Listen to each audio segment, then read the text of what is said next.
आज मैं बनी हूँ Khushwant Singh because this beautiful chapter the portrait of a lady is written by Khushwant Singh. तो ये चैप्टर जो है खुशवंत सिंह और उनकी ग्रैंड मदर के बीच के बॉन्ड को ब्यूटिफुली एक्सप्लेन करता है। How did their friendship change and उनके रिलेशनशिप पे इसका कितना बड़ा इम्पैक्ट आया, ये सब कुछ हम जानने वाले हैं इस चैप्टर में। अब यहाँ पे क्या क्या चेंजेस आए, when they shifted to the city they could still have share the same bond. अब बेटा इतनी जोर जोर से जो वो ढोल पीट रही थी तो किसको बीच में आना पड़ा। कैसे हैं मेरे सभी प्यारे बच्चे, I hope everyone is doing great and welcome to our pace batch. अगर बेटा आप इनके प्यारे से अद्भुत नोट्स को डाउनलोड करना चाहते हो so the link is in the description. जैसे ही आप उस पर क्लिक करेंगे you will be directed towards a PW app और आप इजीली नोट्स को डाउनलोड कर सकते हो, that too free of cost. Free of cost है इसका मतलब ये नोट्स आपके लिए वैल्यूएबल नहीं है, ऐसा बिल्कुल मत सोचना। These notes are very very precious and valuable for all our dear students. तो जल्दी से इस लेक्चर को कंप्लीट करो and then do not forget to download the notes. Now let's get started. तो मेरे प्यारे बच्चों, आज मैं बनी हूँ Khushwant Singh because this beautiful chapter, The Portrait of a Lady, is written by Khushwant Singh, जो कि एक इंडियन ऑथर है। इसलिए सभी बच्चों के लिए स्टोरी बहुत रिलेटेबल है क्योंकि कहीं ना कहीं आप इस प्यारी सी इमोशनल स्टोरी से बहुत रिलेट कर सकते हैं। तो ये चैप्टर जो है खुशवंत सिंह और उनकी ग्रैंड मदर के बीच के बॉन्ड को ब्यूटिफुली एक्सप्लेन करता है। खुशवंत सिंह जब एक छोटे बच्चे थे हमेशा उन्होंने अपनी ग्रैंड मदर को देखा। She always looked very elderly, उनके फेस पे उन्हें बहुत सारे रिंकल्स दिखते थे, यानी कि बहुत सारी झुर्रियां दिखती थी। जब उनकी दादी माँ उन्हें बताती थी that yes once even I was a young girl, मैं भी एक छोटी बच्ची थी और हम बहुत सारे गेम्स खेला करते थे जैसे गिल्ली डंडा, पहले लोग मार्बल से कंचे खेला करते थे, ये सब गेम्स मैं भी खेला करती थी। लेकिन खुशवंत सिंह के लिए ये सारी चीजें अनइमेजिनेबल थी। That okay once upon a time my grandmother was also young and she also look beautiful, जैसा लोग उन्हें बताते हैं। But Khushwant Singh being a kid he was never able to relate to this कि मेरी दादी माँ भी एक समय पे यंग और बहुत खूबसूरत हुआ करती होंगी। अक्सर हम बच्चे कभी इस बात को यकीन नहीं कर पाते, कभी इस बात में बिलीव नहीं कर पाते कि हमारी माँ, हमारी मम्मा भी तो कभी एक लड़की हुआ करती होंगी और उनकी भी तो बहुत सारी इच्छाएं हुआ करती होंगी। सो सिमिलरली बेटा खुशवंत सिंह के लिए भी ये बहुत अनरिलेटेबल या अनइमेजिनेबल था that once upon a time उनकी ग्रैंड मदर यंग दिखती थी and she was so pretty and she even got married to Khushwant Singh's grandfather. लेकिन खुशवंत सिंह हमेशा अपनी ग्रैंड मदर के रिंकल्स के बारे में बात कर लें या ओल्ड एज के बारे में, but he always used to say one thing कि उनसे ज्यादा ब्यूटीफुल सोल उन्होंने अपनी लाइफ में आज तक नहीं देखा। खुशवंत सिंह और उनकी दादी माँ के बीच में एक बहुत ही गहरा बॉन्ड था, दोनों एक बहुत अच्छी फ्रेंडशिप शेयर करते थे when they used to live in the village. लेकिन कहानी में आएगा एक बहुत बड़ा ट्विस्ट जब खुशवंत सिंह अपनी दादी माँ के साथ शिफ्ट हो जाएंगे सिटी में। So what was that turning point in their friendship, how did their friendship change and उनके रिलेशनशिप पे इसका कितना बड़ा इम्पैक्ट आया, ये सब कुछ हम जानने वाले हैं इस चैप्टर में। So without any delay if you all are ready let's get started with the portrait of a lady. तो बच्चों आज की क्लास में मैं आपको पढ़ाने वाली हूँ character sketch, detail summary of the chapter, theme of the chapter और इतना ही नहीं NCERT के सभी क्वेश्चंस के आंसर्स भी मैं आपको दूंगी। So let's get started. बेटा सबसे important चीज before we start this chapter, I want all of you to take a deep breath and think about a very special and an emotional moment of your life. मैंने बहुत बार बच्चों को भी अपने batch में या क्लासेस में बताया है that I was also very attached to my grandfather. तो ये जो कहानी है ये कहीं ना कहीं हमारे ग्रैंड पेरेंट्स की स्टोरी है। हमारे लिए ये स्टोरी इतनी रिलेटेबल इसीलिए है क्योंकि हमने कभी ना कभी ये चीज़ अपनी लाइफ में डेफिनेटली महसूस की है। सो when I was a kid, I was in 6th और 7th ग्रेड, तो जब भी मेरे ग्रैंडफादर बाहर मार्केट जाया करते थे so I always use to tell him कि मेरा वॉच ख़राब हो गया, मेरी साइकिल ख़राब हो गई है। And by evening when I come from my school everything was fixed. I don't know how he was an angel और किस तरीके से एज एन एंजल वो सब चीज़ें फिक्स करते थे। आई डोंट नो, मुझे उनके जाने के बाद कभी फील नहीं हुआ that somebody has ever loved me the way he did back then, he passed away in 2011। तो मेरे पास तो बहुत सारी ब्यूटिफुल मेमोरीज हैं उनकी, जो मैं हमेशा चेरिश करती रहती हूँ। But at the same time when I share these stories I feel very emotional and overwhelmed. So उससे मैं आपको एक छोटी सी कहानी बताती हूँ, फिर आप मुझे शेयर करना अपनी stories and we'll continue with the chapter. So when I was in 6th grade, usually I used to get late, क्योंकि मेरे ऑटो वाले अंकल जो हैं, he always used to come very early. School 7:30 का है, so he will come around 6:20 और 6:15। So I was the first girl जिनको वो पिक करने आते थे। So now when he came very early, और मुझे बहुत लेट हो रहा होता था, so I use to leave my breakfast, almonds नहीं खाए, दूध नहीं पिया, and just used to hurry and rush towards the auto. And I don't know how every time my grandfather just made sure that I have eaten my breakfast or I am supposed to have my milk. So he was 6 feet tall, और वो ऐसे auto वाले uncle के सामने खड़े हो जाते थे और उनको अपनी चाय ऑफर कर देते थे कि भैया बहुत ठंड हो रही है, आप एक काम करिए, आप गर्मा गर्म चाय पीजिए। और उनके पीछे छुपकर जो है मैं एक ग्लास गर्म दूध पी लिया करती थी। स्पेशली हम विंटर्स की बात कर रहे हैं। तो ये सारी चीज़ें शायद बहुत छोटी छोटी चीज़ें होती हैं, but even when we grow up we are not able to forget all these beautiful things, क्योंकि हमारे ग्रैंड पेरेंट्स हमारे लिए इतनी खूबसूरत चीज़ें करते हैं। And I think you are blessed, those are still living with them, so you are living one of the best times of your life. So now what I want you to share with me is, comment section में मुझे बताना मत भूलना, I will personally read all your comments, कि आप अपने grand parents के साथ जब टाइम स्पेंड करते हो, सो what is that one favourite thing जो आप लोग करते हैं। आपके ग्रैंडफादर के साथ अगर आप कुछ टाइम स्पेंड करते हो, so what do you do. आप अपनी ग्रैंड मदर के साथ टाइम स्पेंड करते हो, so what do you do. So one thing that is special that you both do, may be शायद आप लोग आम खाते हो साथ में बैठ के, कोई अपनी दादी माँ से एम्ब्रॉयडरी करना सीखता हो, anything that you are learning from them, और any one advice that they have taught you in your life, और आपको लगता है कि यार ये मैं जीवन भर अमल करूंगा इस एडवाइस पे। तो ये चीज़ आप मुझे कमेंट सेक्शन में बताना मत भूलना।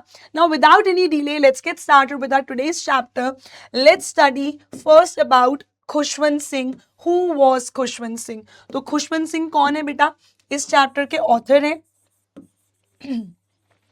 who has written this beautiful chapter. He is a very affectionate and a very respectful kid. Affectionate यानी कि जिनको बहुत प्यार हो अपनी फैमिली से, अपने ग्रैंड पेरेंट्स से, तो ये हर रिलेशनशिप को बहुत चेरिश करते थे, बहुत अप्रिशिएट करते थे, and he was very respectful towards his family and specially towards her grand mother. He was very observant, यानी कि वो लोग जो हर चीज़ को अच्छे से ऑब्जर्व करें कि सामने वाले इन्वायरमेंट में या सामने वाले व्यक्ति में क्या चेंजेस आए, हर चीज़ को अच्छे से ऑब्जर्व करने वाले व्यक्ति को हम बोलते हैं observant. And he was very sensitive, कोई भी चेंजेस आ रहे हैं, कुछ भी डिफरेंस है, so he will notice each and everything. At the same time he was very modern and educated also. आप चैप्टर में देखेंगे कितनी पढ़ाई करने के लिए वो बाहर भी गए, and he was a very educated person. So लेकिन इनकी सबसे जो बेस्ट फ्रेंड थी वो कौन थी? इनकी ग्रैंड मदर, जिनके साथ इनका एक बहुत ही खूबसूरत बॉन्ड था। हर His grandmother was a very very deeply religious and a very spiritual lady.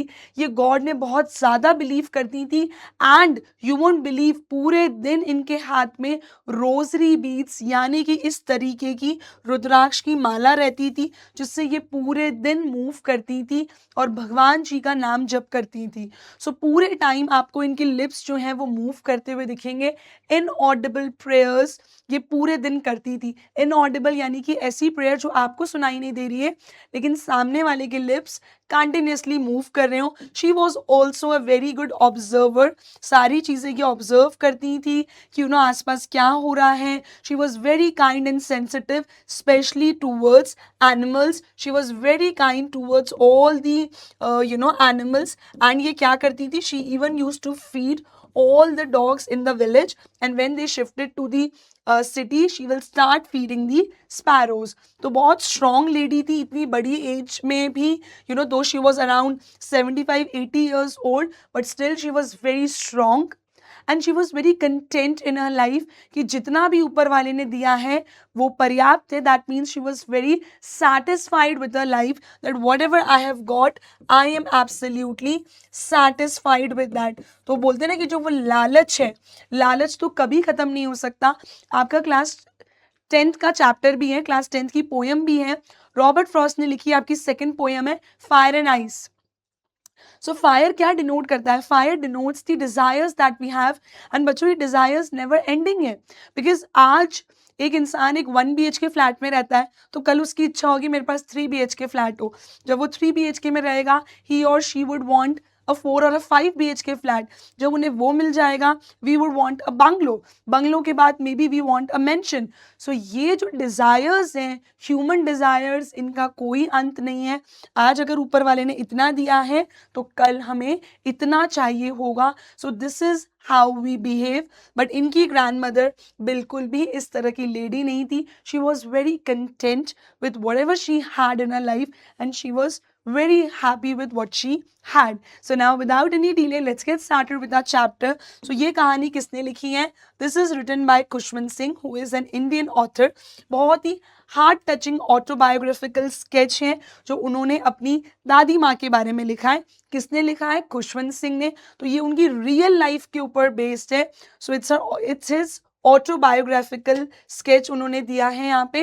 तो यहाँ पे आपको एक बहुत ही डीप बॉन्ड देखने को मिलेगा ऑथर और उनकी ग्रैंडमदर के बीच में. ये चैप्टर जो है आपको बहुत डिटेल में समझाएगा कि इनके रिलेशनशिप में किस तरीके से चेंज आता है और what was that one reason which kind of change everything between Khushwant Singh and his grandmother. So yes my dear students, यहाँ से ऑथर शुरू करते हैं.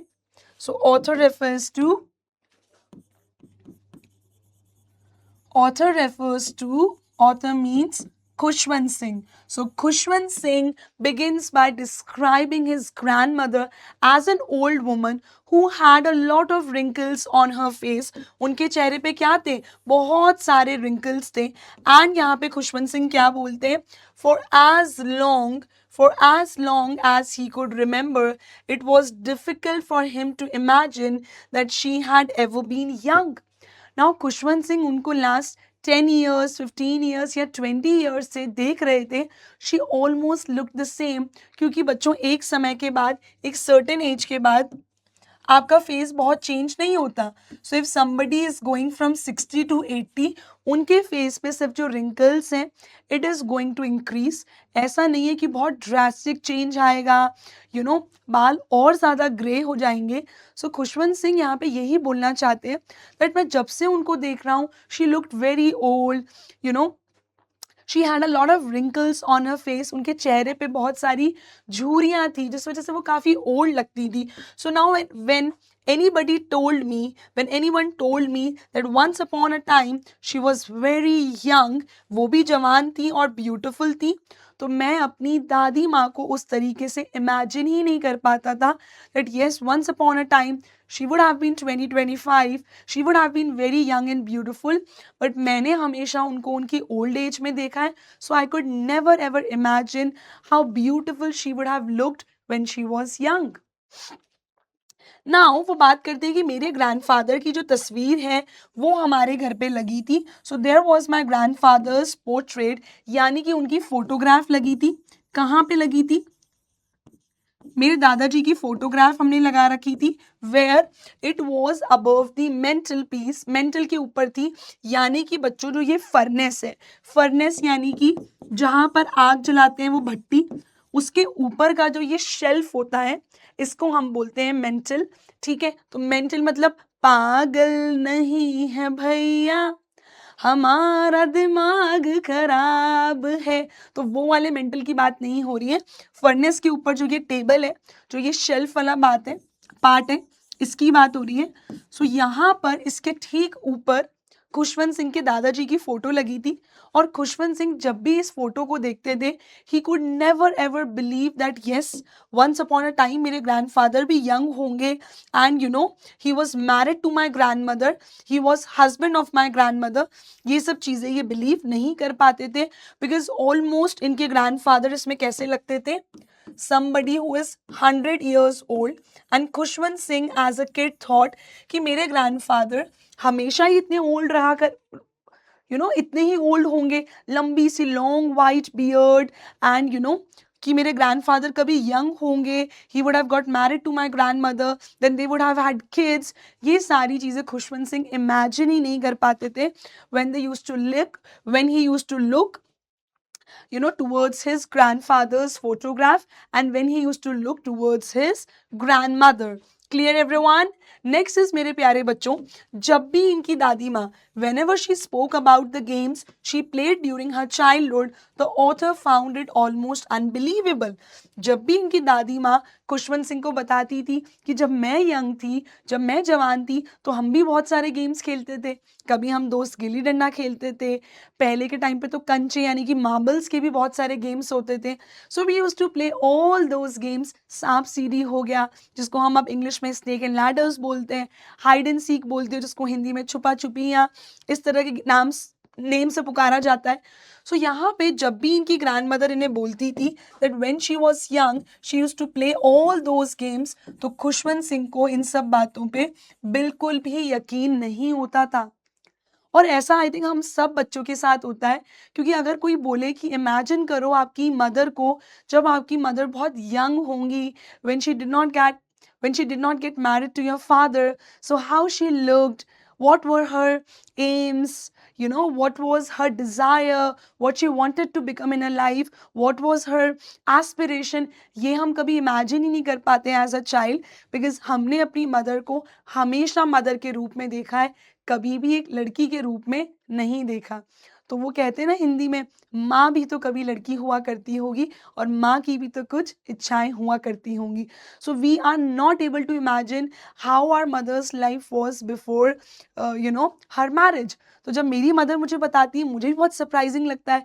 ओ when she shows me her photograph that this is how she looked before she got married to my father, and how she looked before we were born. और आपकी जो next poem है photograph, वो actually mother के ऊपर ही based है. तो इस तरह की चीज़ें हमारे लिए इमेजिन कर पाना कि हमारी मम्मा, हमारी दादी माँ जब यंग होंगी तो वो किस तरह के गेम्स खेला करती होंगी, उनकी क्या इच्छाएं होंगी, we are not able to imagine as their own children, as their kids. यहाँ पे सेम खुशवंत सिंह के साथ होता था. अब खुशवंत सिंह की जो ग्रैंड मदर थी, she had always been old and she was always dressed in spotless white and bent with age and continuously moving her lips in an inaudible prayer. So यहाँ पे खुशवंत सिंह ने अपनी दादी माँ को हमेशा बूढ़ा देखा था, बुजुर्ग देखा था, बिकॉज जब ग्रैंड मदर यंग होंगी, of course Khushwant Singh was not born, right. तो इन्होंने जब भी अपनी ग्रैंड मदर को देखा, शी वॉज ऑलवेज बेंट, यानी कि उनके कंधे झुक गए थे बढ़ती उम्र के चलते. एंड वो कैसे कपड़े पहनती थी, वाइट एंड एब्सोल्युटली स्पॉटलेस, जिसपे एक भी दाग ना हो, एक भी धब्बा ना हो, उसको बोलते हैं spotless. So she used to wear this spotless white sari which looked absolutely beautiful on her. तो ये बिल्कुल स्पॉटलेस यानी कि साफ सुथरी साड़ी पहना करती थी, which was of white color. And इनके जो लिप्स थे ना बच्चों, ये कंटिन्यूसली मूव करते थे. And the prayer that she used to say was, हम सबके लिए वो कैसी थी, इनऑडिबल थी, something that can't be heard. इतनी धीरे ये प्रेयर्स बोलती थी कि इनके लिप्स हमेशा हमें मूव करते हुए दिखते थे, but we could never hear what she was saying. तो लिप्स चलते थे, बट क्योंकि मन में या धीरे धीरे बोल रही हैं, so we could not listen to, we could not hear the prayer she was saying. हम कैसे पता लगाते थे that she is continuously saying the prayer, she is reciting the prayer? दो चीज़ें थी, तो उनके लिप्स मूव करते थे, एंड दूसरा इनकी जो बीड्स थी, बीड्स ऑफ हर रोजरी, यानी कि ये जो इनकी रोजरी वाली माला है, जिस तरह से हम हिंदी में बोलते हैं ना, हमारे ग्रैंड पेरेंट्स के पास भी होती हैं, रुद्राक्ष की माला होती है इस तरीके की। तो ये जो है इसको कंटिन्यूअसली मूव करती रहती थी। जैसे ये भगवान जी का नाम जप कर रही हैं तो उसको एक बार मूव करा कि भाई एक बार भगवान जी का नाम जप हो गया, एक बार, दो बार, तीन बार, चार बार। तो इस तरीके से ये पूरे टाइम अपनी माला को मूव करती थी to count how many times she has taken God's name. तो जैसे उन्होंने 101 बार नाम जप करना है तो 101 बार ही वो उसको मूव करेंगी, 501 बार ही करना है तो पूरे दिन उनकी इस तरह से माला रोजरी बीट्स चलती रहती थी, because she wanted to always take God's name. She was a very very spiritual woman. Now despite her wrinkles, the author considered her the most beautiful soul. तो खुशवंत सिंह एक जगह तो बोल रहे हैं, I can not imagine that my grand mother was young once upon a time, and यहाँ पे बोल रहे हैं that for me she was the most beautiful soul. तो बेटा ये इसीलिए कहा गया है, ये जो रिंकल्स हैं, ये जो स्किन है, ये जो बाल है, ये सारी चीज़ें इतनी इंपॉर्टेंट नहीं है, because they are just a part of your outer appearance या फिजिकल अपीयरेंस। अभी आप बहुत छोटे हो तो ऑफ कोर्स आपके साथ ये हो सकता है कि अगर कोई फिजिकली बहुत अट्रैक्टिव लगे, बहुत ब्यूटीफुल लगे, तो यू कैन गेट अट्रैक्टेड और you will be very fascinated by his और हर चार्म कि ये कितने सुंदर लग रहे हैं। बट लेटर ऑन जैसे जैसे आप बड़े होते जाओगे, you will realise that outer beauty is not something that is very important, whereas the inner beauty is something जो कि बहुत मैटर करती है कि आप दिल से कितने खूबसूरत हो, कितने काइंड हो, कितने पोलाइट हो, कितने हेल्पफुल हो एज अ पर्सन, और आप कितने पॉजिटिव इंसान हो, आपकी आत्मा को आप क्या थॉट्स फीड करते हो, कितने पॉजिटिव थॉट्स आपके हैं। ये सब चीज़ों पे आपकी लाइफ कहीं ना कहीं डिपेंडेंट होने वाली है।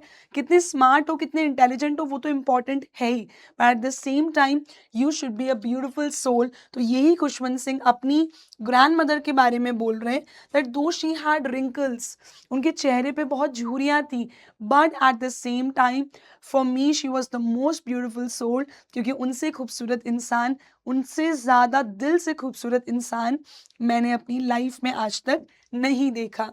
इनके जो वाइट क्लोथ्स थे, her white clothes, her silver hair and her calm personality made her appear like an expanse of white serenity।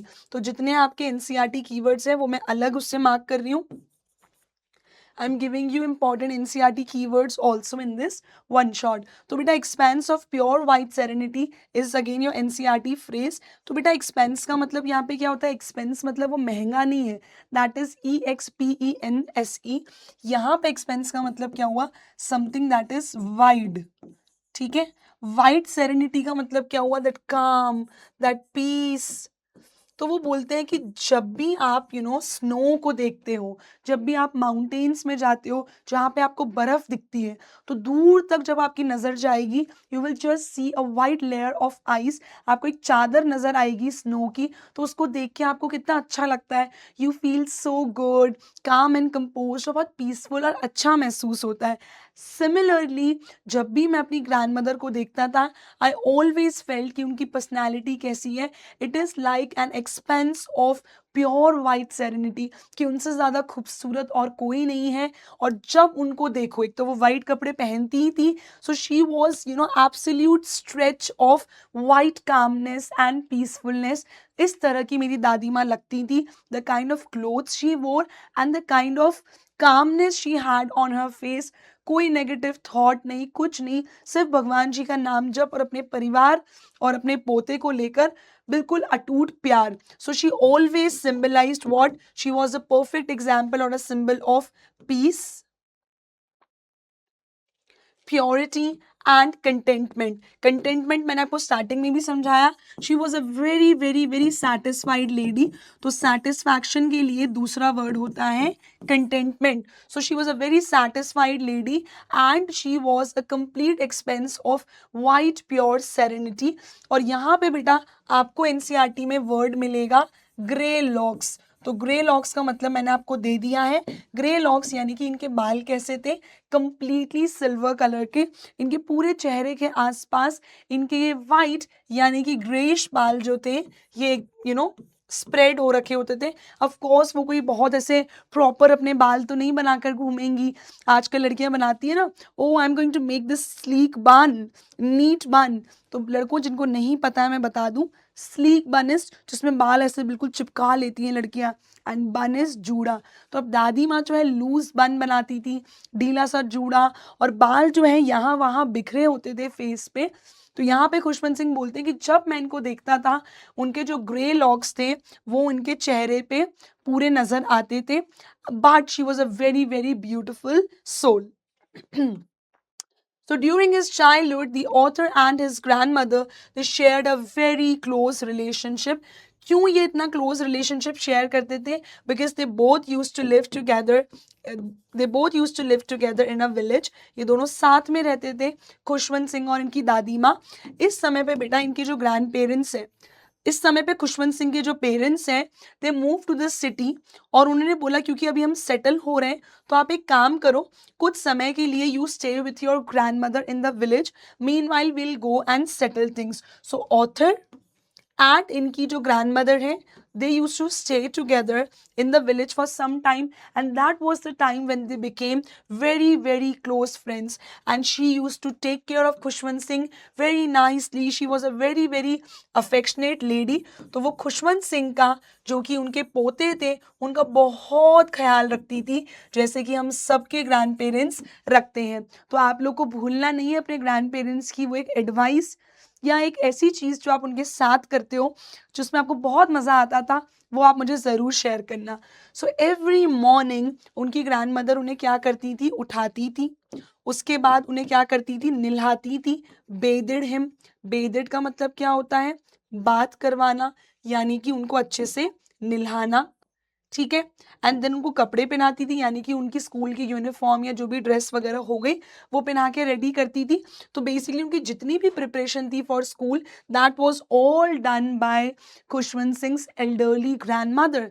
चाहे उनको अपनी स्लेट लेके जानी है, क्योंकि जो पुराने स्कूल्स हैं उनमें तो नोटबुक्स नहीं चलती थी, तो उनकी स्लेट हो गया, उसको प्लास्टर करना है ना, इस तरह से वाइट प्लास्टर करके उसको चमकाना है स्लेट को, ये सारी चीज़ें कौन करती थी? Grand mother. उनको चौक देनी है लिखने के लिए, तो उन सबकी एक गठरी, एक पाइल बनाकर कौन देती थी? उनकी ग्रैंड मदर। सो उनकी जितनी भी प्रिपरेशन करनी है, उनको स्लेट देनी है, उनको चौक देना है, उनको इंक पॉट देना है, और आपके इसमें एक और चीज़ मेंशन करी गई है, रीड पेन। रीड पेन क्या होता है? एनसीईआरटी में दिया है बेटा, जैसे आपका इस तरह की शेप वाला जो पेन होता है ना, जिसमें आगे ऐसे निप होती है, यूजुअली आप इसको डिप करते हो इंक पॉट में और लिखते हो, उसको बोलते हैं रीड पेन। सो इस तरह की जितनी भी चीज़ें पैक करनी होती थी, स्लेट हो गया, चौक हो गया, पेन हो गया, each and everything was packed by Khushwant Singh grandmother for his school. Okay. So while she was doing all those things, she also used to softly recite her morning prayers, hoping that she would learn them by heart. She नहीं होगा, I'm so sorry, he would learn them by heart. यानी कि जो खुशवंत सिंह की दादी माँ थी, वो जानबूझ के मॉर्निंग प्रेयर्स को ज़ोर ज़ोर से बोलती थी जब वो खुशवंत सिंह को ड्रेसअप कर रही होती थी, निल्हा रही होती थी, नाश्ता दे रही होती थी, या स्कूल के लिए सामान पैक करती थी। तो जानबूझ के शी यूज्ड टू रिसाइट, यानी कि शी यूज्ड टू से ऑल दीज प्रेयर्स, कि जिससे कि बच्चा जितनी ज़्यादा प्रेयर्स सुनेगा उतनी ईजीली उसे ये प्रेयर्स लर्न हो जाएंगी। खुशवंत सिंह को अपनी दादी माँ की आवाज़ बहुत पसंद थी, so he loved listening to his grand mother's voice, songs and prayers. But कभी भी उनका इंटेंट ये नहीं था that I want to learn the lyrics by heart, कि जो भी दादी माँ बोल रही है वो मुझे याद हो जाए। वो उनका इंटेंशन नहीं था। उनका इंटेंशन था that yes I want to listen to what she is saying because I love my grand mother's voice like the way we all do. So इस तरीके से वो मॉर्निंग प्रेयर्स गाती थी कि बच्चे को लर्न हो जाए। सो although he enjoyed listening to her melodious voice, he never actually learned the prayers, जो मैंने आपको जस्ट अभी समझाया कि उनको उनकी मेलोडियस, जो इतनी सुरीली आवाज़ है, जो इतनी सुरीली आवाज़ है, वो उन्हें बहुत पसंद थी, but he never had those intentions कि मैं प्रेयर के जो लिरिक्स हैं उसको लर्न करूं। अब जितना भी स्कूल मटेरियल है, चौक हो गया, पेन हो गया, स्लेट हो गया, ये सारा स्कूल मटेरियल वो उनको रेडी करके देती थी। और इतना ही नहीं, she also use to accompany him to school every day, यानी कि वो साथ में स्कूल जाया करते थे। तो Khushwant Singh never use to go alone, she use to accompany, यानी कि हिंदी में हम बोलते हैं साथ में जाना। Now why she use to go with Khushwant Singh to his school, कभी कभार क्वेश्चन आ जाता है। उसका आंसर ये है, because the village school, because the village school was attached to a temple. तो इनका जो विलेज स्कूल था वो टेम्पल से अटैच था। तो जब इनके मंदिर के, टेम्पल के जो प्रीस्ट हैं, पंडित जी या फिर जो पुजारी जी हैं, वो आके उन बच्चों को बेसिक जो नॉलेज होती है, बेसिक जो एजुकेशन होती है, वो प्रोवाइड करा करते थे। ऐसे आंगन में बिठाकर हिंदी पढ़ाई, संस्कृत पढ़ाई, जो हमारी स्क्रिप्चर्स होते हैं, जो हमारी होली बुक्स हैं, उनके बारे में पढ़ाना, ये सारी चीज़ें टेम्पल के प्रीस्ट यानी कि पंडित जी करा करते थे। And at the same time जो स्कूल से जुड़ा हुआ टेम्पल था, वहाँ पर दादी माँ बैठकर स्क्रिप्चर्स पढ़ा करती थी, यानी कि holy books. So when Khushwant Singh was in the school, एक तो वो उनके साथ जाती थी and at the same time वो अपना भी टाइम वेस्ट नहीं करती थी। She always use to sit there and she use to study the scriptures over there. Scriptures यानी कि आपकी holy books. So I hope it is visible now. अब बेटा इतना ही नहीं, इनफैक्ट खुशवंत सिंह का जो ब्रेकफास्ट होता था, मॉर्निंग में जो उन लोग को खाना होता था, दैट वाज, जो इनकी दादी माँ ने रात में चपाती बना के रखी थी, so the word for that is stale chapatis. तो इनका ब्रेकफास्ट क्या होता था, स्टेल जो चपातीज होती थी उसको ये हल्का सा सुबह गर्म कर लेते थे। स्टेल चपातीज का मतलब क्या है, जो रात की है, जो बासी चपातीज है, वो इसको ये गर्म करते थे हल्का सा सुबह। इसके ऊपर थोड़ा सा बटर या घी लगाया घर का, and then sprinkle sugar on the top of it. ये इन लोग का सुबह का ब्रेकफास्ट हुआ करता था। किसका, खुशवंत सिंह का। इनफैक्ट दादी माँ भी उनके साथ में वही खा लिया करती थी। और ये लोग क्या करते थे, दादी माँ, because she was very kind, she was very good with animals, तो ये जो स्टेल चपातीज है वो ज़्यादा बनाती थी। बासी चपातियाँ जो हैं वो विलेज डॉग्स के लिए भी लेके जाती थी, दैट हम लोग सबको फीड करने के बाद ही घर लौटेंगे। So now they have reached the school. Who used to teach in the school? The priest taught the children some basic alphabets and the prayers. जो हमारी prayers होती हिंदी की, वो पढ़ाई जाती थी। और इस समय पे grandmother क्या करती थी, she used to sit in the temple and she used to read the scriptures, the holy books, while Khushwant Singh was in his school. अब स्कूल क्या कोई बहुत बड़ा प्रॉपर स्कूल था? नहीं, इस तरीके के नॉर्मल एक आंगन जैसा ओपन स्पेस हो गया, वहाँ पे दोनों रोज में बच्चे बैठ जाते थे, एक रो इस तरफ, एक रो इस तरफ, और बीच में पंडित जी इनको पढ़ा रहे। तो simple as that. Okay my dear students, चलें आगे। नाउ आफ्टर स्कूल जब ये लौटते थे, they would return home also together and on the way they fed the village dogs. तो ये लोग क्या करते थे, फीड करते थे विलेज डॉग्स को विद दो स्टेल चपातीज, जो इनकी दादी माँ ने स्पेशली ज़्यादा बनाई थी फॉर द डॉग्स। और वो हमेशा इनको स्कूल जाते वक्त कैरी करती थी, दैट लौटते वक्त जब हम आएंगे तो हम इनको ये चपातीज इन डॉग्स को देंगे। सो स्टेल चपातीज इज दी चपाती जो सॉरी, स्टेल चपातीज जो आपने आज बना के रख दी रात को, एंड लेट्स से आप मॉर्निंग में खा रहे हो तो उसको स्टेल बोलेंगे, बासी हो गई वो इसीलिए। So now these moments they strengthen their bond so much. इनका जो अफेक्शन था, इनका जो लव था, it kept on just increasing day by day. दोनों के बीच में इतना गहरा, इतना प्यारा बॉन्ड हो गया। They loved each other so much. क्या लेकिन कहानी हमेशा ऐसी ही रहने वाली है? तो बिल्कुल नहीं। अब आया है कहानी में एक बहुत बड़ा ट्विस्ट, एक मेजर गेम चेंजर, जहाँ से इन दोनों दादी पोते के रिलेशनशिप में आने वाला एक बहुत बड़ा बदलाव। सो नाउ खुशवंत सिंह के पेरेंट्स का कॉल आ गया था that we have settled, we are good to go, तो what you can do is तुम लोग शिफ्ट हो जाओ बैक टू द सिटी। तो ग्रैंडमदर को और खुशवंत सिंह को दोनों को उनके फादर ने बुला लिया था कि आप शहर में वापस आ जाओ। So now that was the major turning point, जिससे क्वेश्चन आता भी है, इसको मार्क कर लेते हैं। सो मेजर टर्निंग पॉइंट और the biggest turning point in their friendship was when they shifted to the city. अब यहाँ पे क्या क्या changes आए? When they shifted to the city, they could still have shared the same bond, लेकिन ऐसा बिल्कुल नहीं हो पाया। क्यों बच्चों? क्योंकि खुशवंत सिंह ने अब कोई टेम्पल से कनेक्टेड स्कूल में वो नहीं जाते थे।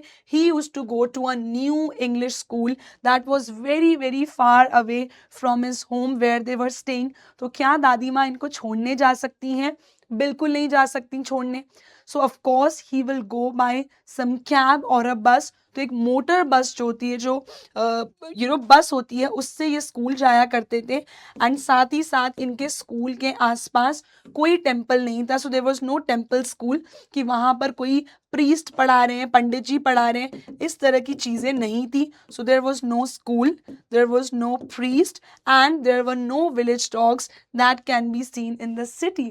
तो सारी चीज़ें जो इनके बॉन्ड को स्ट्रेंथन करती थी, चाहे वो डॉग्स को साथ में फीड करना हो, स्कूल साथ में जाना हो, स्कूल के पास में दादी माँ टेम्पल में पढ़ रही हैं, फिर साथ में आना हो, nothing was there, everything change when they moved to the city. So as a result, अब इनकी ग्रैंडमदर इनके साथ स्कूल नहीं जाया करती थी। She could no longer accompany him. That means she could not go or she could not, be there for Khushwant Singh. तो अब ये लोग साथ में नहीं जाया करते थे।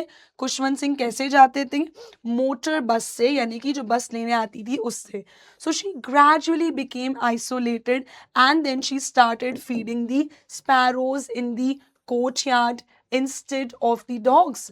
तो नाउ ग्रैंडमदर डिसाइडेड कि मेरे पास मेरा पोता भी नहीं है बातचीत के लिए। शी बिकेम वेरी आइसोलेटेड, चुप चुप रहने लग गई। She started living alone, alone as in family members बाकी भी थे, but she never use to talk to them a lot. She was always busy in two things. एक तो पूरे दिन वो प्रेयर्स गाती थी, she always use to recite the prayers, ठीक है, जो इनऑडिबल प्रेयर्स थी, यानी कि जो लोग नहीं सुन पाते थे, but they could see her lips moving. So that was common in the village and in the city.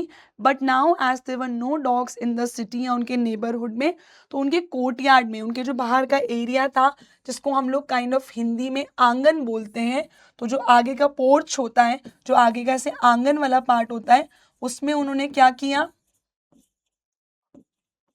उसमें जो स्पैरोज आती थी, जो चिड़ियाएं आती थी, उनको उन्होंने फीड करना स्टार्ट कर दिया। पूरे दिन वो स्पिनिंग व्हील चलाती थी, पूरे दिन चरखा चलाती थी टू कीप हरसेल्फ ऑक्यूपाइड। दिन में सिर्फ वो थोड़ा सा ब्रेक लेती थी एंड उस ब्रेक में भी वो क्या करती थी? स्पैरोज को फीड करती थी।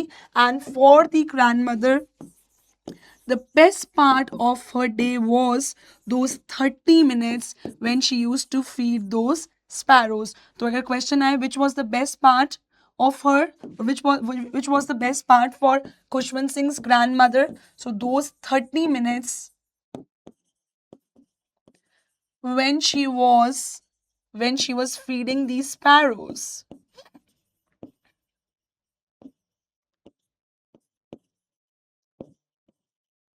So when she was feeding the sparrows, उसको बताया गया that was the best time for the grandmother.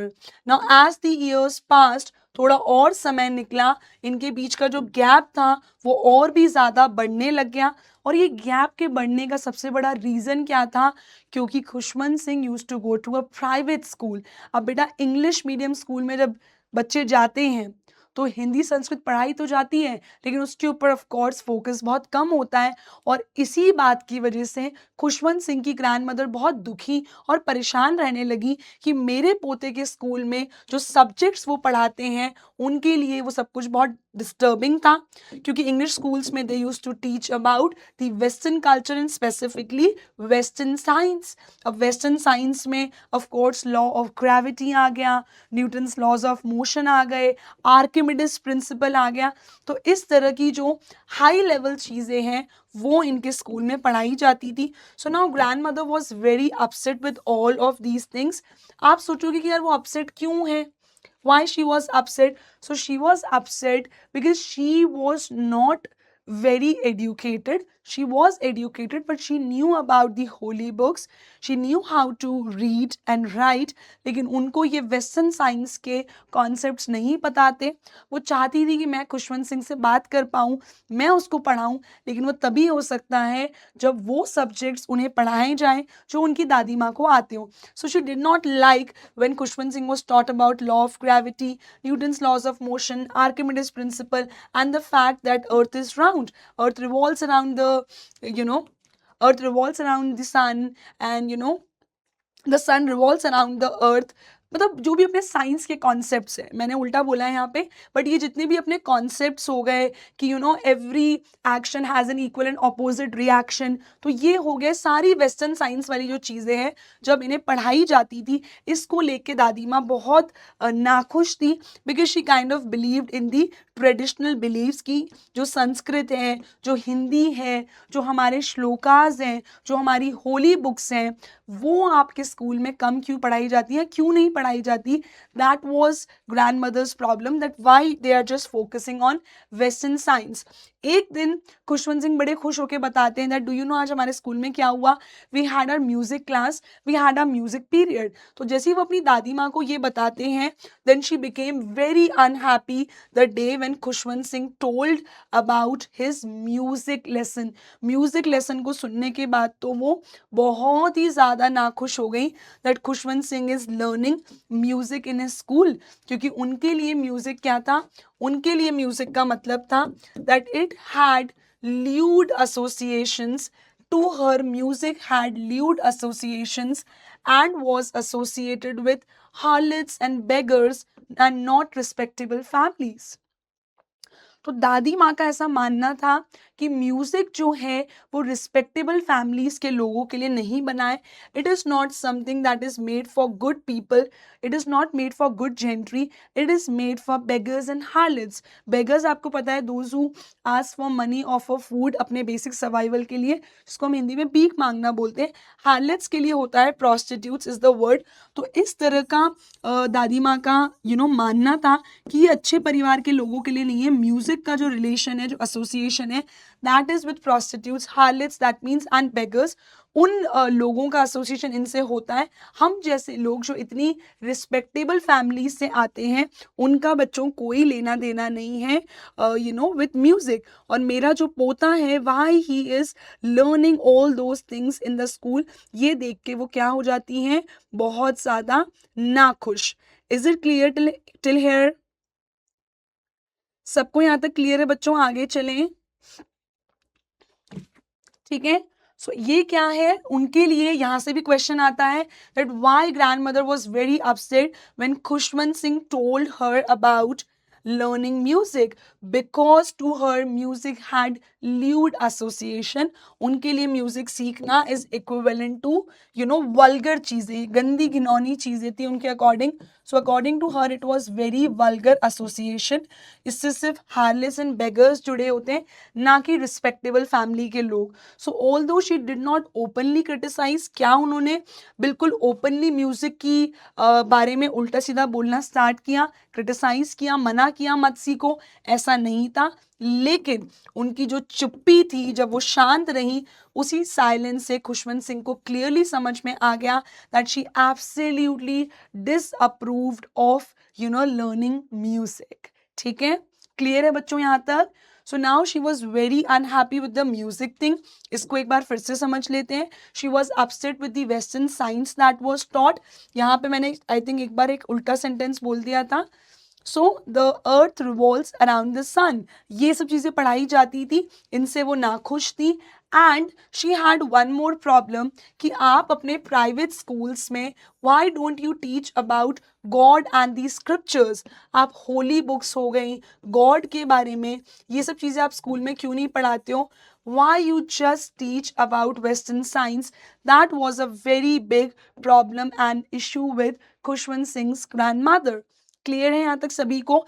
Now बच्चों next is when the author entered the university he was given a separate room. अब खुशवंत सिंह बड़े हो रहे थे, अब यूनिवर्सिटी में पहुंच गए थे, तो यहाँ पे इनका एक और जो सबसे बड़ी चीज़ थी वो डिफरेंट हो गई. यहाँ तक अभी ये रूम तो सेम शेयर कर रहे थे सिटी में, चाहे जहाँ इंग्लिश स्कूल में रहते, but for his graduation he entered the university और वहाँ इनका सेपरेट रूम था जैसे हॉस्टल वगैरह में मिलते हैं. तो इससे इनका जो कनेक्शन था वो और भी ज़्यादा क्या हो गया, वीक हो गया. द बॉन्ड बिटवीन देम और the connection between them it weekend even more. तो अब जो इनके रिश्ते में दरार आई थी वो दरार और वाइड होने लग गई, इनके बीच का रिलेशनशिप और भी ज़्यादा चेंज होने लगा. सो इनके ग्रैंड मदर ने क्या करा, she accepted her seclusion with resignation. तो इनके बीच का जो गैप आ रहा था उसको उन्होंने बिल्कुल अच्छे से एक्सेप्ट कर लिया and she kind of left only, she resigned. Resigned का मतलब क्या होता है, for example when you are working in a company and you don't want to work there any more due to any X Y और Z reason, तो आप क्या करते हो, अपने मैनेजर को रेजिग्नेशन डालते हो that I won't be able to continue for so and so reason, I will be serving my notice period for a month और 2 जितना भी है, एंड उसके बाद अपना जो रिलेशन है वास्ता है वो खत्म हो जाएगा. तो इस तरीके से उन्होंने क्या करा, उनका जो बॉन्ड में दरार आ रही थी तो उन्होंने भी, दादी माँ ने भी छोड़ दिया. She kind of resigned only and she started spending most of her time doing two things जो मैंने आपको स्टार्टिंग में बताई थी. She used to sit beside her spinning wheel reciting prayers from sunrise to sunset. तो पूरे दिन वो इस स्पिनिंग व्हील यानी कि चरखे के पीछे बैठकर काम करती रहती थी एंड उस टाइम पर भी पूरे टाइम इनकी जो प्रेयर्स हैं that was one thing that was always on. तो स्पिनिंग व्हील के पीछे बैठकर पूरे दिन यानी कि वो स्पिनिंग व्हील चरखा चलाना, प्रेयर्स रिसाइट करना यानी कि टू से, पूरे टाइम वो प्रेयर्स बोलती रहती थी, चाहे सूर्य उदय हुआ हो या सूर्य अस्त होने वाला हो, from sunrise to sunset she was doing that. And her best time and the only source of her entertainment was when she was feeding दो sparrows for 30 minutes every afternoon. और खुशवंत सिंह ने उनके लिए, उनकी दादी माँ के लिए इसको बेस्ट टाइम बताया है of her day. Okay, now hundreds of sparrows gathered around her, creating a veritable bedlam of chirpings. Now again, my dear students, this is your NCERT phrase. तो ये सारी चीज़ें मैं आपको मार्क करके दे रही हूँ so that you know these phrases. I am moving aside. अब इसको अच्छे से एक बार देख लो. ये सारे NCERT phrases आपको कोशिश करनी चाहिए to use in your answers. अगर आप नहीं करोगे यूज़ तो भी ऐसा कोई बहुत बड़ी प्रॉब्लम नहीं है, but if you will use a veritable bedlam of chirpings it will create a very good impression on the checker कि आपको एनसीईआरटी के कीवर्ड्स या फिर जो की फ्रेजेस हैं you remember that. So what is the meaning of veritable bedlam of chirpings? Chirpings क्या होता है बेटा? चिड़िया की जो चहचहाहट होती है, जो बर्ड साउंड होता है, उसकी बात हो रही है. तो ये बर्ड्स क्या करती थी, एक क्योटिक नॉइस क्रिएट करती थी. बेडलम का मतलब क्या होता है बेटा? बहुत अप्रोर, बहुत ज़्यादा शोर या कन्फ्यूजन होना किसी जगह पे. तो यहाँ पे it refers to the uproar. तो ये जो इनकी चहचहाहट है इससे ना इतनी एब्सोल्यूट मैडनेस क्रिएट हो जाती थी इन द पोर्च, इन दी आंगन फॉर ऑलमोस्ट 30 मिनट्स. इतना ये आवाज़ें करती थी ये स्पैरोज, ये चिड़ियाएँ, इनकी चर्पिंग्स की वजह से this veritable bedlam of chirping was created. ठीक है, तो वेरिटेबल का मतलब बेसिकली क्या है? That means a lot. तो उसकी इंटेंसिटी बताने के लिए when something is very intense, तो इंटेंस मैडनेस क्रिएट होती थी, इंटेंस अप्रोर क्रिएट होता था because of the chirpings of these sparrows जिनको दादी माँ हर दोपहर में फीड करा करती थी. और the most surprising thing is ये बर्ड्स क्या करती थी? These birds they use to perch on my grand mother's shoulders, कोई उनके शोल्डर पे आके बैठती थी, कोई उनके सर के ऊपर आके बैठती थी. Somebody was sitting, some bird was sitting on her head, someone was sitting on her lap, लेकिन she never drove them away. कभी वो उनको ऐसे करके भगाती नहीं थी कि हटो मेरे ऊपर से, you are irritating me. She never ever said it even for once. तो जब भी उनके ऊपर वो आकर बैठती थी, वो हमेशा फिर भी उन्हें प्यार से, बहुत दुलार के साथ हमेशा खाना देती थी. सो ऑल दीज थिंग्स, जो उनका इंट्रैक्शन था विद द बर्ड्स, उससे उनका एक बहुत डीप अफेक्शन, एक बहुत अच्छा बॉन्ड हो गया. किसके बीच में? Between my grand mother and the sparrows. Is it clear? So why that was the best time, throughout the day for grandmother?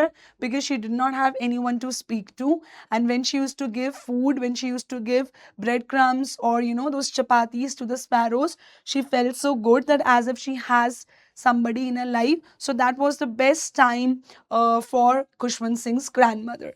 ये slide clear है? Shall we move on to the next one? बेटा perch का मतलब होता है to sit.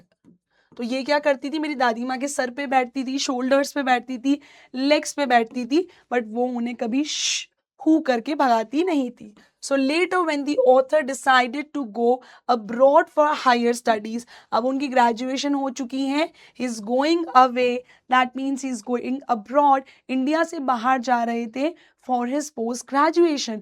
और ये course कितने साल का था उनका? he was going out for almost 5 years. अब 5 साल के लिए अगर आप जा रहे हो और आपकी ग्रैंड पेरेंट्स की इतनी एज है, so you never know that when you will come back, will you be able to meet your grandparents or not? Same thought था बेटा खुशवंत सिंह के माइंड में. So even Khushwant Singh was very emotional कि मैं ऐसे जा तो रहा हूँ, but will I be able to meet my grand mother when I come back? So everyone was emotional, everyone expected that even my grand mother will be emotional. ठीक है, that he would be going away for 5 years. However, she displayed remarkable self control. मेरी दादी माँ हमारे किसी के भी सामने इमोशनल नहीं हुई, एंड उन्होंने क्या किया? अपनी फीलिंग्स को अच्छे से कंट्रोल किया. वो हमारे सामने रोई नहीं, ना ही हमारे सामने वीक पड़ी. खुशवंत सिंह के मन में बहुत सारे थॉट्स थे कि मैं क्या करूं, when I will come back, I don't know that will she be alive और not. So now it was time for Khushwant Singh to leave. तो जो भी उनकी सिटी में नियर बाय रेलवे स्टेशन था, पहले वो वहाँ गए, क्योंकि फ़्लाइट तो दिल्ली या मुंबई से लेंगे, जो भी वो इंटरनेशनल फ़्लाइट होगी. तो रेलवे स्टेशन पे दादी माँ ने उनको फिर से अकम्पनी करा, that I will come with you. And at the railway station also she stayed very calm. बिल्कुल शांत रही, साइलेंट रही, कुछ नहीं बोला कि तुम 5 साल के लिए जा रहे हो, तुम वापस आओगी तब क्या होगा, वहाँ जाके बदलना मत, कुछ नहीं बोला. She stayed absolutely silent and she still continue to pray. उस टाइम भी उनकी प्रेयर चलती रही, और उनकी जो रोजरी वाली माला है, जो रोजरी बीड्स हैं, उससे वो अभी भी अपना नाम जप को जो है काउंट कर रही थी. So all those things were happening, and now she, हमारे बीच में कोई ऐसा फिजिकल अफेक्शन नहीं रहा था कि हम साथ में जा रहे हैं, साथ में डॉग्स को चपाती दे रहे हैं. So my grand mother did not say anything, but then she suddenly came close to me and she kissed my forehead. उन्होंने मेरे फॉरहेड को किस किया, and Khushwant Singh could just feel his grandmother's love without saying anything. और खुशवंत सिंह ने ये भी mention किया है that kiss on my forehead was a physical imprint that I was carrying to abroad with me. इतना moist किस था. moist किस का मतलब दादा दादी किस करते हैं, थोड़ा सा उनका जो स्लाइवा होता है वो भी हमारे चीक्स पे या फॉरहेड पे लग जाता है. कभी कभी हम छोटे थे तो हम लड़ते थे उनसे कि नहीं ऐसे हमको गीली पुच्ची मत करो, we don't like it. But at the same time when they are gone, we miss all those things, because we know how beautiful it was. So that day only I was telling one of my friends that whenever my grandfather, he used to come back, and whenever he used to enter the house, he used to hug me and my brother so tightly, and he was 6 feet tall, we were so small कि वो ऐसे करके ही हमको उठा लिया करते थे. So all those things, we are so grown ups, लेकिन हमें आज तक ये सब चीज़ें याद हैं. सोचो हमारे साथ हुई है when we were in 5th 6th grade, but all those things, they are so beautiful that you can never ever forget them and you always cherish them and you cherish them more जब grand parents चले गए होते हैं तब।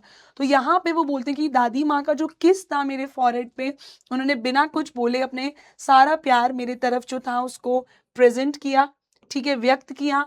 And that physical affection, that kiss on my forehead, it was a very moist kiss, but I am going to cherish this forever, क्योंकि शायद हो सकता है कि ये हमारी लास्ट फिजिकल मीटिंग हो जब मैं वहां से आऊं, तो क्या पता because of her advance age, जो उनकी बढ़ती उम्र है,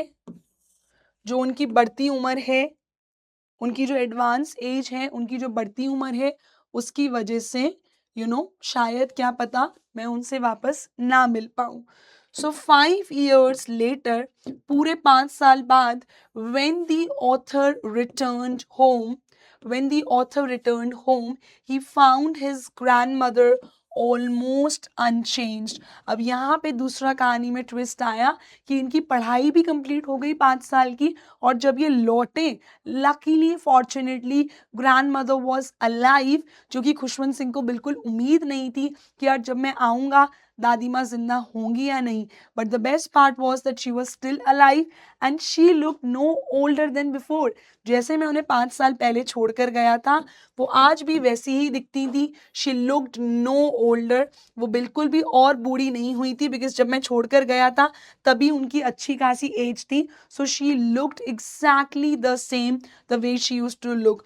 सो now she welcome me warmly, but again she did not say a lot of things, उन्होंने ज़्यादा कुछ कहा नहीं, ठीक है। जब मैं वहाँ पे पहुँचा तब उन्होंने मुझसे कुछ नहीं कहा। She was reciting her prayers, she was saying her prayers and she gave me a warm hug. उन्होंने मुझे हग किया। तो जब हमने एक दूसरे को हग किया, दादी माँ और मैंने, तो जब वो मेरे कान के पास में थी तब भी मुझे उनकी वो प्रेयर्स हल्की फुल्की सुनाई दे रही थी। She did not stop praying at all. So she welcomed me with a very good and a nice tight hug, but she did not leave her prayers at all. लेकिन बेटा आज जो है कुछ बहुत अनयूजुअल होने वाला है खुशवंत सिंह के साथ।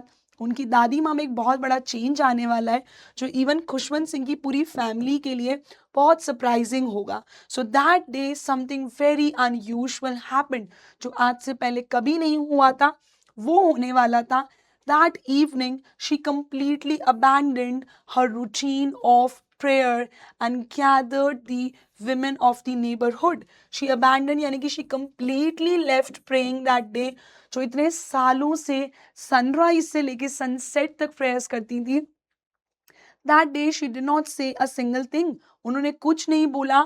उन्होंने इनफैक्ट जो मोहल्ले की औरतें थी, जो लेडीज होती हैं, वो जो थी, उन सबको नेबरहुड से बुला लिया, अड़ोस पड़ोस की जितनी भी आंटियां थी उनको बुला लिया कि आप लोग आओ, और उन्होंने उनके साथ में मिलके गीत यानी कि सॉन्ग्स गाना स्टार्ट कर दिए, ठीक है। She started singing home coming of warriors. Home coming of warriors के जो गाने होते हैं, जब जैसे अपने इसमें नहीं, वो मूवीज में बहुत सारे आते हैं, संदेशे आते हैं and all those home coming songs, जब वॉरियर्स सोल्जर्स किसी युद्ध से लौट रहे हों तो उनके लिए जो सॉन्ग्स गाए जाते हैं, वो सॉन्ग्स बड़ी enthusiastically with a lot of energy, she started singing those songs and she started thumping the drum. Thumping का मतलब क्या होता है? शी स्टार्टेड बीटिंग द ढोल, यानी कि ढोल बजाने लग गई दादी माँ विथ फुल एनर्जी, वो भी इस एज में। सो शी स्टार्टेड बीटिंग, यहाँ पे आपकी एनसीईआरटी में आपको थम्पिंग मिलेगा जहाँ तक है। So she started beating the sagging skins. ये अगेन आपकी पूरी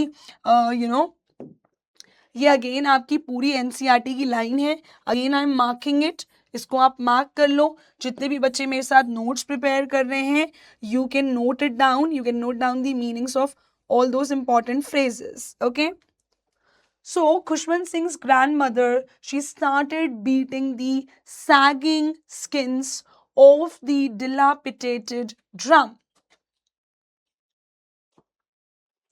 अब बेटा इतनी जोर जोर से जो वो ढोल पीट रही थी, तो किसको बीच में आना पड़ा?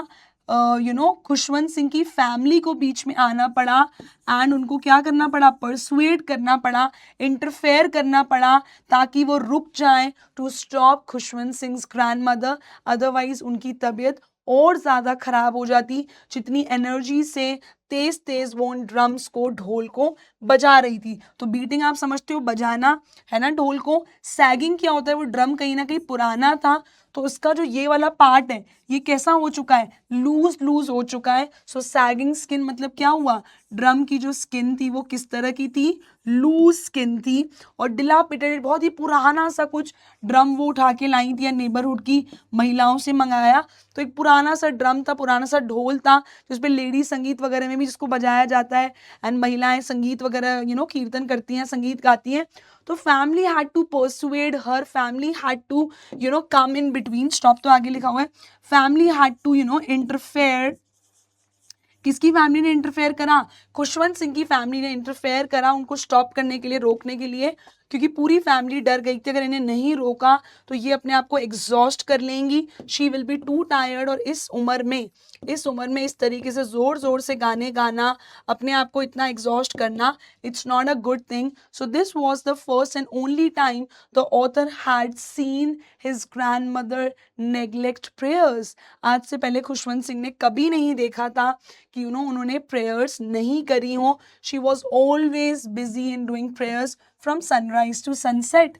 और नेक्स्ट मॉर्निंग वही हुआ जिस चीज़ का डर था, माइल्ड यानी कि हल्का हल्का बुखार जो है वो दादी माँ को आ गया था, बिकॉज ऑफ कोर्स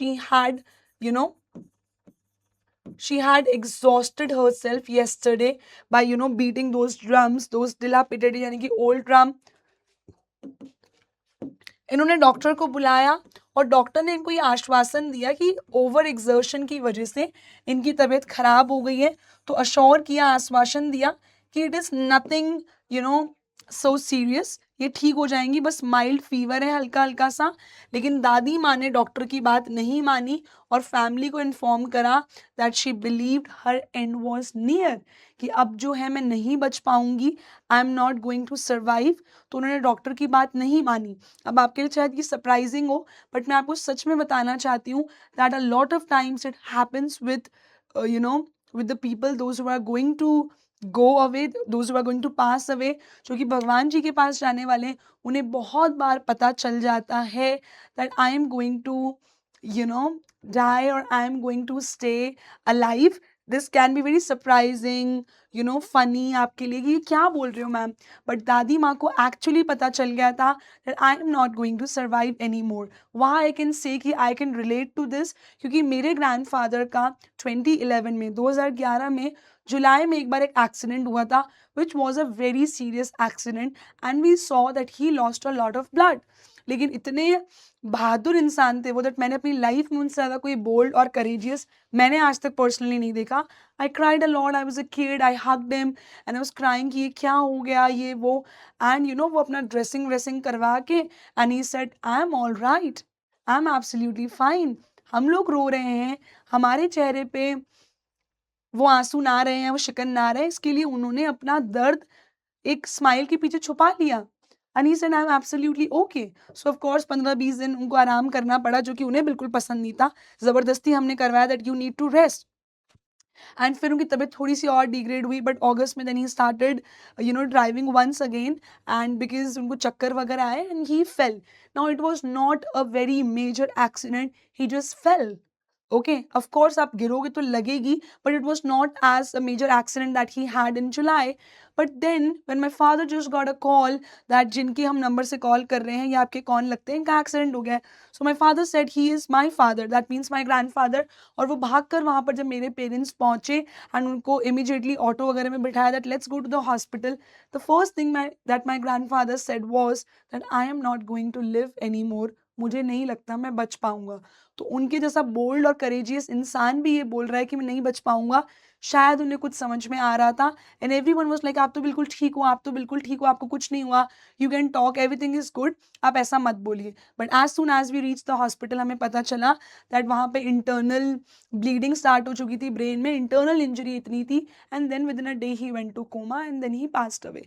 तो बेटा यहाँ पे जो दादी माँ बोल रही हैं, इन्होंने डॉक्टर की बात को बिलीव नहीं करा, but she knew that I am not going to survive, so she stopped wasting her precious time. उन्होंने बोला अपने फैमिली मेम्बर्स को I don't want to talk to you, मैं अपना टाइम तुम्हारे साथ वेस्ट नहीं करना चाहती हूँ, अगर मेरी ये लास्ट इवनिंग है, so I just want to use my precious evening by praying, not by talking to you. So I cannot waste my precious evening by not praying.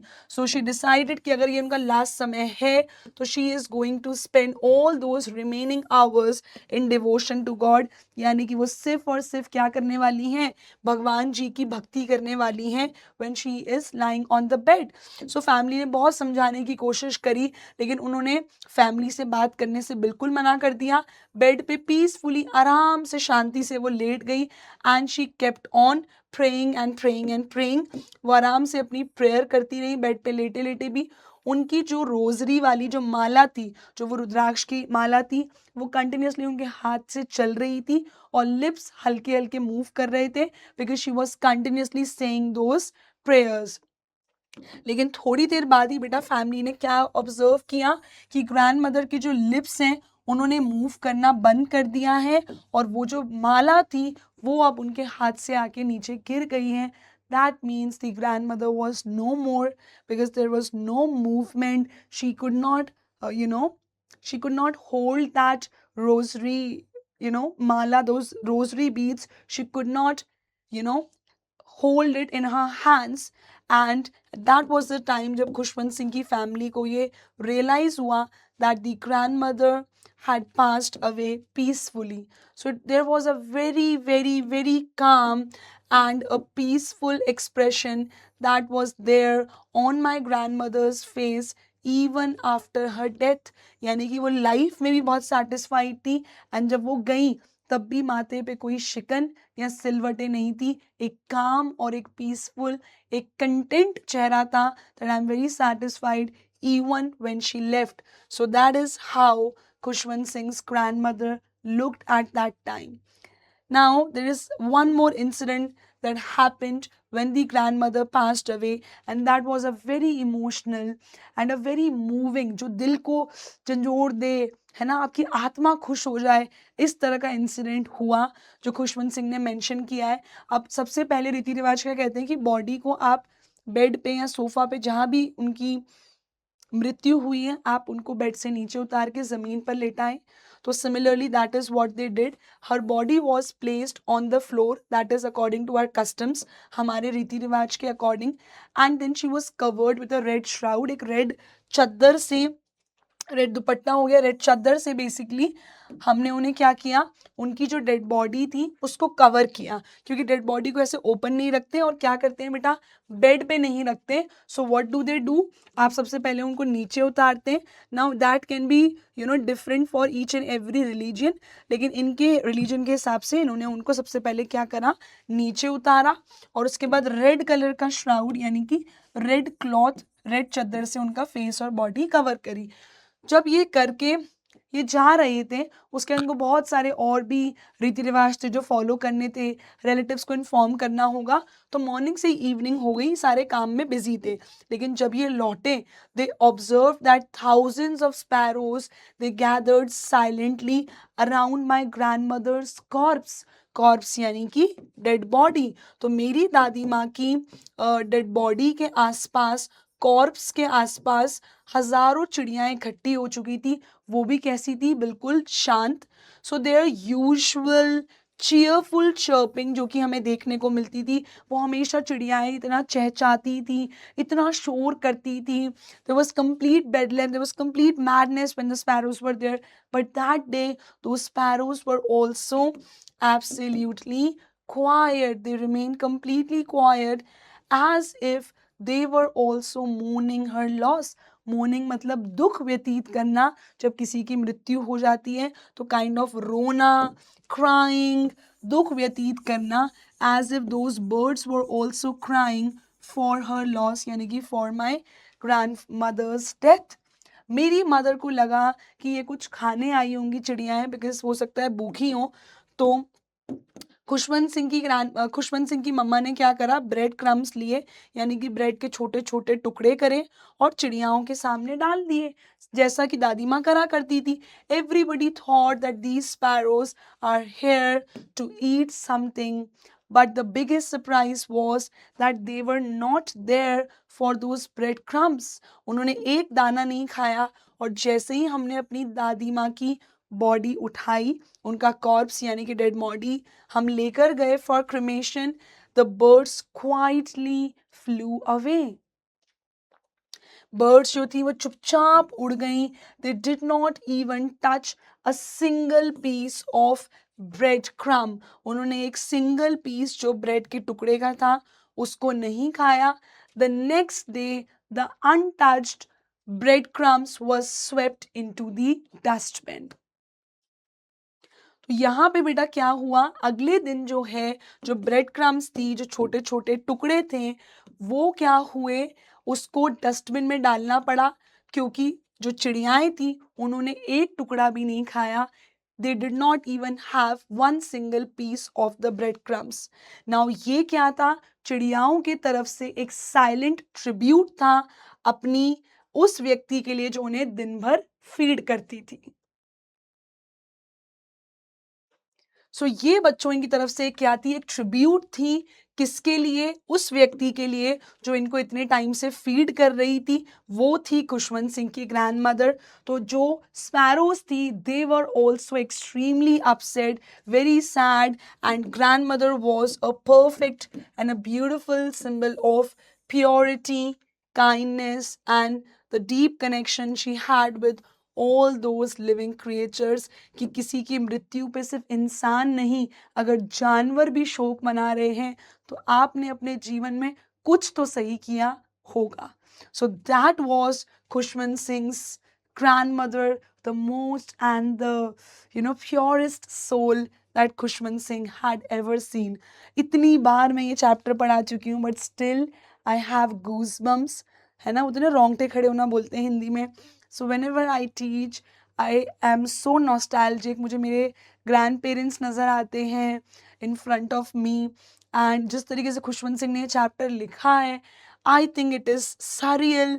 बहुत ही खूबसूरत बेटा तरीके से उन्होंने लिखा है, and the bond they had is so so beautiful. तो बच्चों यहाँ पे चैप्टर कंप्लीट हो चुका है, but as Divya ma'am has promised you, I have given you the character sketch, I have given you detail explanation of the chapter. अब हम discuss करेंगे theme of the chapter, then we'll move towards the NCERT question answers.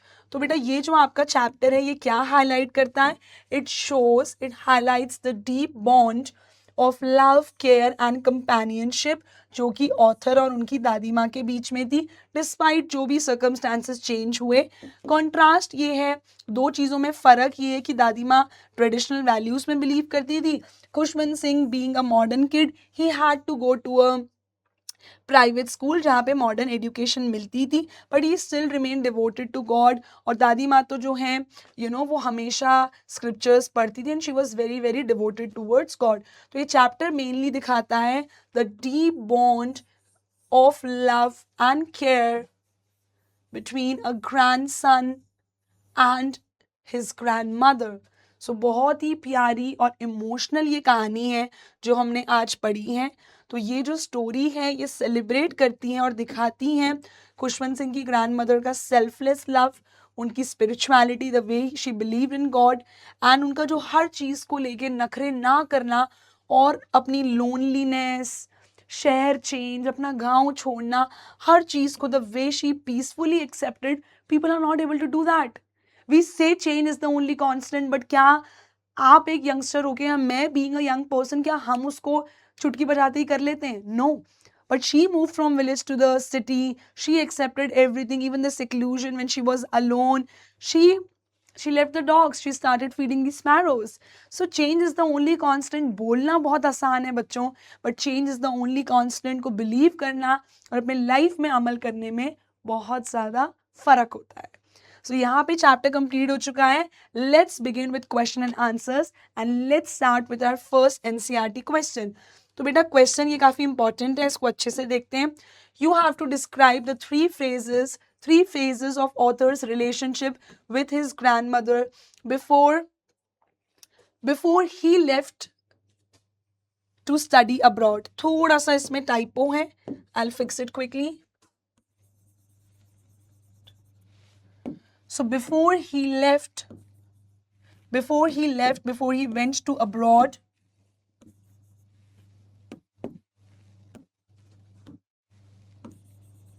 before he left for the other country to study abroad. ठीक है, तो जल्दी से आप मुझे इस क्वेश्चन का आंसर दीजिए कि what will you right and how will you make this. तो बेटा 3 फेजेस कौन से आप कैसे बनाइएगा? The 3 phases of the author's relationship with his grandmother before he left the country to study abroad are क्या थे? एक तो उनका 3 फेज कौन से थे इंपॉर्टेंट? एक तो जब वो छोटे थे, चाइल्डहुड वाला फेज, जब वो विलेज स्कूल में थे and grandmother helped him to get ready and they even went to the school together. So that is the first phase. Then he became young, little boyhood वाला time, when they came to when they came to the city. तो जो वो city school जाते थे, grand mother could no longer help him in his studies. और फिर उनका early youth, जब उन्हें ग्रेजुएशन करनी थी, when he went to the university and he was given a room of his own.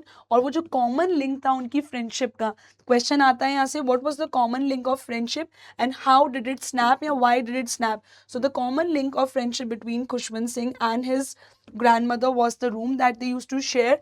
That common link of friendship also snapped when when they changed when Khushwant Singh's room was changed when he moved to the university. Okay, next question is, my dear students, three reasons why the author's grandmother was disturbed when he started going to the city school. तो जब इन्होंने city school जाना चालू करा खुशवंत सिंह ने, so what was that one problem or one issue that the grandmother had?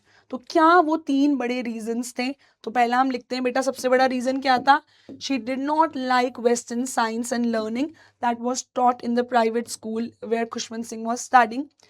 She was pained to see that there was no teaching. वहाँ पे कोई पढ़ाई नहीं थी about scriptures and about God. And she hated music. You can say she was kind of allergic to music. She thought it was not meant for decent people. It was not meant for gentle folk. It was the monopoly of harlots and beggars. ये किसके लिए बना है? Harlots यानी कि prostitutes. ये उनके लिए बना है और उन्हीं की मोनोपोली यानी कि उन्हीं का हुक्म या उन्हीं का राज चलता है. इस तरह के एसोसिएशन अगर आपके होंगे with music, so something made for harlots and beggars, not for gentle folk. This is what she believed. 3 ways in which the author's grandmother spent her days after he grew up. जब खुशवंत सिंह बड़े हो गए तो वो क्या करती थी? She started living all alone in her room. Okay, she had accepted her loneliness absolutely quietly. Then she sat at her spinning wheel when she was reciting her prayers. Spinning wheel चरखे के पीछे रहती थी. And then she started in the afternoon. She would feed the sparrows for half an hour, and that was the best time, throughout the day for Khushwant Singh's grandmother. The odd ways in which the author's grandmother behaved just before she died. तो क्या odd हुआ था बेटा? So just before her death, what did she do? She stopped, talking to anyone. She refused to talk to them, and she in fact she skipped her prayers just the previous night when she died away उससे पहले, and she started singing songs of homecoming.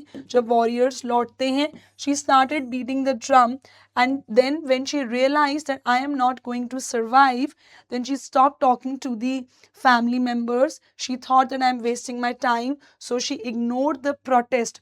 घर वाले बोल रहे कि हमसे बात कर लो. She ignored all of it and she decided that I will lie peacefully in my bed और मैं अपनी माला और अपना नाम जप जो है उसको कंटिन्यू रखूंगी.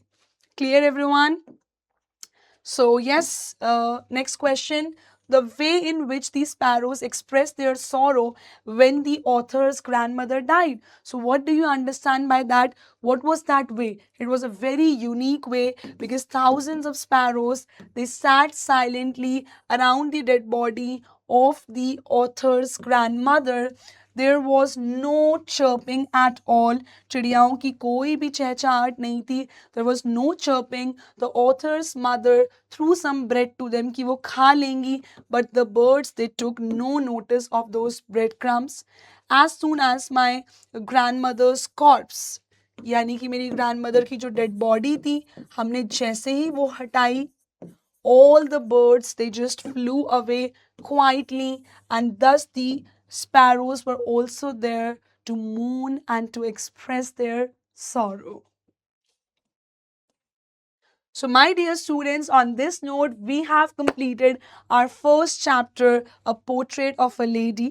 ठीक है, The Portrait of a Lady, written by Khushwant Singh, which is a very beautiful and an emotional chapter. So, I hope आपको ये chapter अच्छे से समझ में आया होगा. In case if you have any doubt, please let me know. My ID is divya.chandwani2. So, thank you so much for all your love and support. मुझे आप लोगों को पढ़ा के बहुत मज़ा आता है. I hope आपको भी स्टोरी को सुन के बहुत मज़ा आया होगा और ये चैप्टर अच्छे से क्लियर हो गया होगा. So thank you so much. अपने दादा दादी के साथ बताया हुआ समय आपने उनसे क्या सीखा है, that one advice that you are going to follow throughout your life, और एक ऐसी चीज़ जो आप उनके साथ करते थे जब भी आप उनके साथ टाइम स्पेंड करते थे. Do let me know in the comment section for sure. Your Divya ma'am is signing off. Thank you so much and जय हिंद.